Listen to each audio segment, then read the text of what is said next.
Lovely to see you again. Welcome back to our Ecclesiastical Law bite-sized. This evening we're thinking around baptism, and I'm delighted to be joined by a great expert, Russell Dewhurst, as you know, who's been the other person who's introduced these, but on this occasion he's been the person who's happy to talk to us about law around baptism. And congratulations, Russell, for your new post, which Russell's going to go and be an archdeacon. Thank you. Congratulations. Or should I say commiserations? No, congratulations. It's a very important role in the Church of England. So, Russell, thank you for joining us this evening. What is baptism? Well, thanks, Moira. I think to answer the question, what's baptism, before we even think about law, I think we need to answer theologically. Baptism's a sacrament instituted by Christ, not an invention of the church, but of Christ himself. And in baptism, a person is baptized in water in the name of the Father and of the Son and of the Holy Spirit. In the Catechism in the 1662 prayer book, it says that baptism is a death unto sin and a new birth unto righteousness. And it's in baptism we become members of the church, we become members of the body of Christ. As St. Paul says, in one spirit we were all baptized into one body. So if it's a spiritual thing, why do we have laws about it? Why do we need a law about baptism? Well, that's a great question, because, as I said, the church itself, or the Church of England, hasn't invented baptism, but the Church of England has laws around baptism, I would think, for two purposes, really, for outlining the rights and duties connected with baptism, and then for consistency.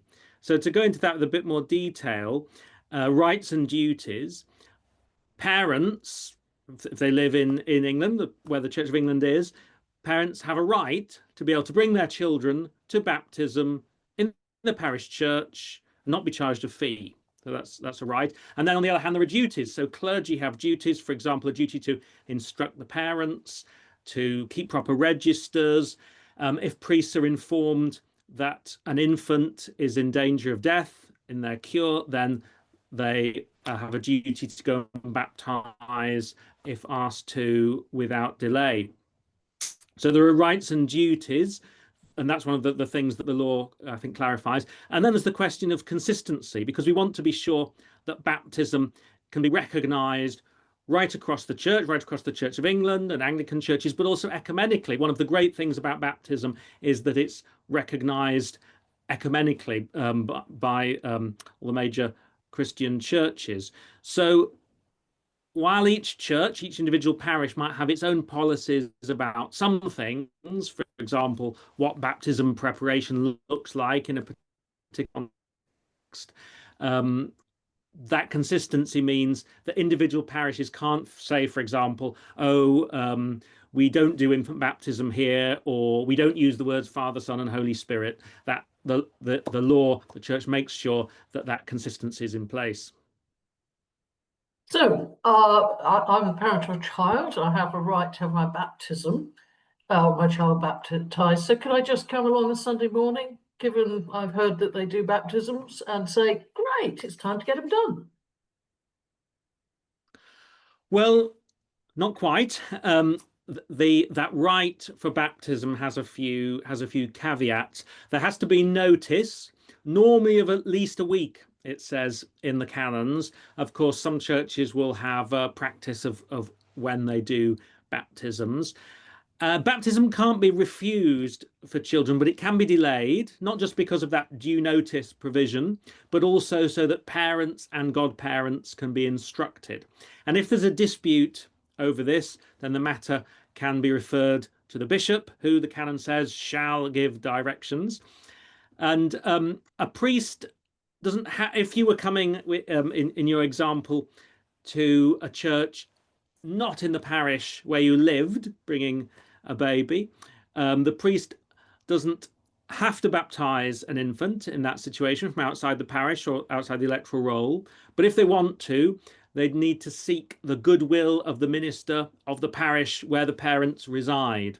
But note, it's very clear, the requirement is to seek the goodwill. Even if the goodwill isn't forthcoming, it will then be the priest's decision on that basis to make a decision whether to go ahead. So you mentioned godparents there. What are the rules around godparents? Well, the rules for godparents, I think, are a real example of the canons being a model of pragmatic accommodation, because first of all, it sets out an ideal. The ideal, there should be at least 3 godparents, 2 of the same sex of the child and 1 of the opposite sex, it says. But if that's difficult, then 1 godfather and 1 godmother suffices. And even within that, there's a bit more flexibility, because parents can be godparents for their own children as long as a child has at least 1 other godparent. So there are rules and they're important, but they are flexible in that way according to situations. So who can be a godparent? Well, godparents themselves must be baptized, not necessarily in the Church of England, but they must be baptized. And if you think about it, that makes sense, because godparents are playing that role in bringing the child into the church, in being baptized, and so it's important they should have done that themselves. They should also be confirmed. However, the priest can dispense with the requirement for confirmation, and I think in practice that's very commonly done, and that makes it easier, for example, for there to be non-Anglican godparents. If there's somebody who make a great godparent, but perhaps because they're not an Anglican, they haven't had that opportunity to be confirmed, then there is that possibility for dispensation.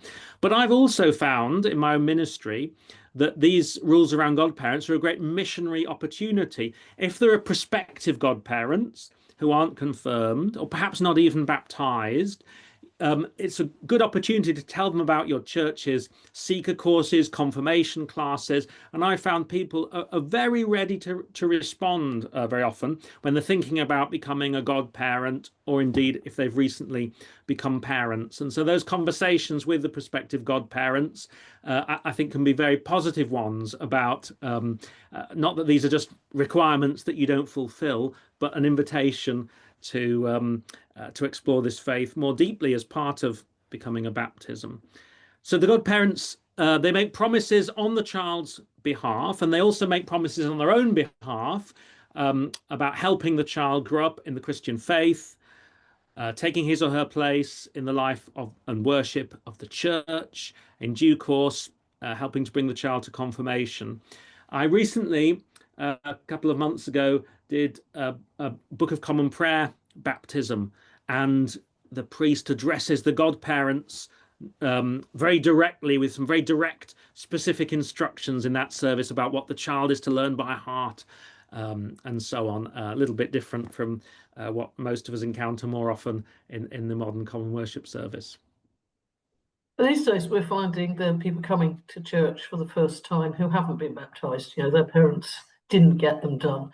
So what about baptism for adults? Absolutely. Baptism for adults, as you say, is very much increasing as a proportion. The priest needs to give notice to the bishop about the baptism of adults, notice of at least a week. And adults who are preparing for baptism are to be instructed in the faith, and they are to prepare themselves with prayer and fasting. And they, rather than having godparents as such, they choose 2 or 3 sponsors to be with them at the font. And the canon says that they should be confirmed as soon after baptism as is convenient. And I think different dioceses have different customs in this respect. So in some dioceses, adults will generally be baptized in their parish church and then have a separate confirmation service, a diocesan or deanery one, later on. And in other dioceses, it's more usual for someone to be baptized and confirmed all at the same service. So then the confirmation really does follow on very soon after the baptism. So legally, what difference does being baptized make? What are the legal effects of baptism? Well, that's a good question, as we are the Ecclesiastical Law Society. And of course, the primary reason for being baptized are the spiritual effects. That's the main point. But legally speaking, there are legal effects, as you imply, in baptism. Once you're baptized, if you're 16 years old, you can go on the electoral roll of the parish, taking part in the annual meeting. If you, and that being on the electoral roll of a parish elsewhere than the place where you live, then gives you more rights to do with marriage and burial and so forth as well. Once you've been baptized, you can be confirmed. It opens up other offices in the church, such as being PCC member once you're communicant, and ultimately other vocations, reader and ordination, and so on. So the baptism is the gateway to that. Normally, admission to communion follows confirmation. So when you're baptized, you'll be confirmed and then receive communion. But there are some exceptions to that. If you're, as I was when I was baptized as an adult, when I was ready and desirous of confirmation, I started to receive communion before I was actually confirmed. Children where there's a scheme in place, children can be admitted to communion before confirmation, and also in danger of death. Any baptized person can be admitted to communion in danger of death. So yeah, baptism, I think, legally very much a gateway to many more things.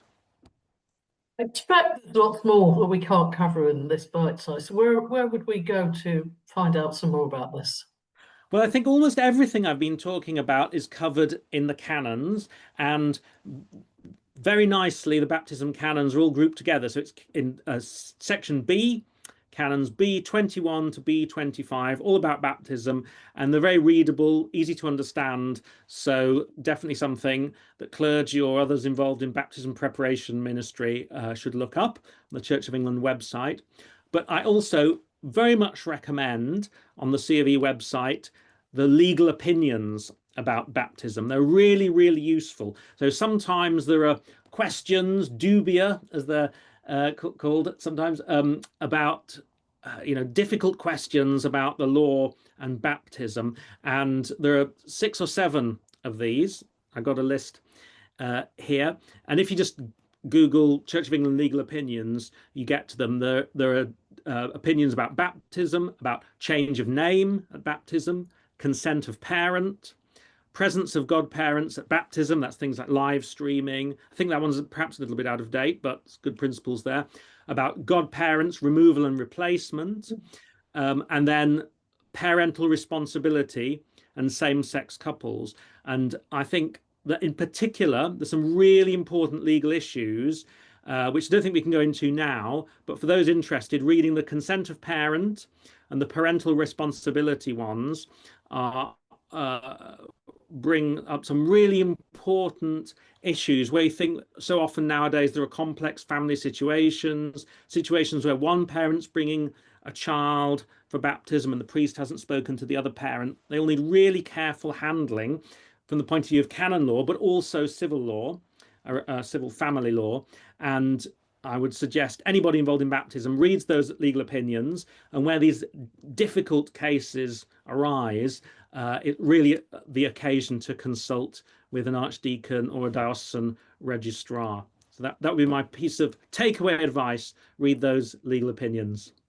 And I think the Education Committee are contemplating having a session on some of these complications on baptism at some point. So we'll wait and see for that one. Well, thank you, Russell. That's really great.